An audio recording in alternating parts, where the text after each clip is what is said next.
બહુ જ અલગ પ્રકારની ભરતી.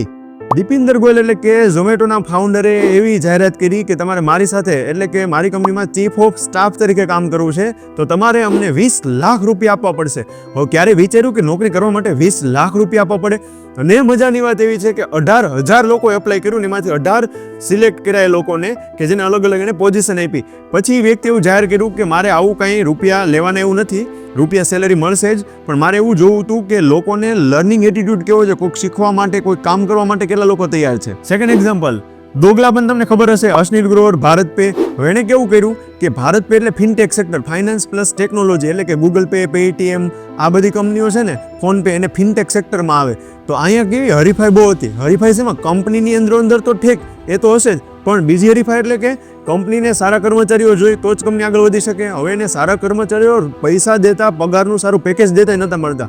હા, એને ક્રિએટિવ આઈડિયા કેવો કર્યો અશ્નીલ ગ્રોવરે કે જો તમે ભારત પે જોઈન કરો તો તમને એને 2 ઓપ્શન આપે એના એમ્પ્લોઈઝને અને કેન્ડિડેટને, કે તમને બહુ જ સારા ઓપ્શન મળે છે કે ભાઈ એક બાઇકનું આખું એક પેકેજનું લિસ્ટ, જેમ કે BMWની બાઇક અને આવી બધી બાઇકનું એક લિસ્ટ, અને સેકન્ડ ગેજેટનું આખું એક પેકેજ કે તમને એમાં બહુ જ મોંઘા ગેજેટ્સ ત્યાં મળી શકે.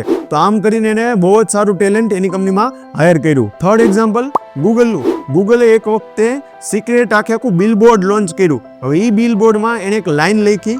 હવે એ લાઈનમાં નીચે નહીં લોગો, નહીં કંપનીનું નામ, કાંઈ જ બાકીની ડિટેલ નહીં. અને એ કોડ છે ને મેથમેટિકલ પઝલ જેવું હતું. એટલે એ તમે કોઈ કોડ ક્રેક કરી શકે ને તો એ કોડ ઉપરથી એક અલગ વેબસાઇટ ઉપર જાય, ત્યાંથી પાછી એક પઝલ તમે સોલ્વ કરો એટલે પાછી બીજી વેબસાઇટ ઉપર જાઓ.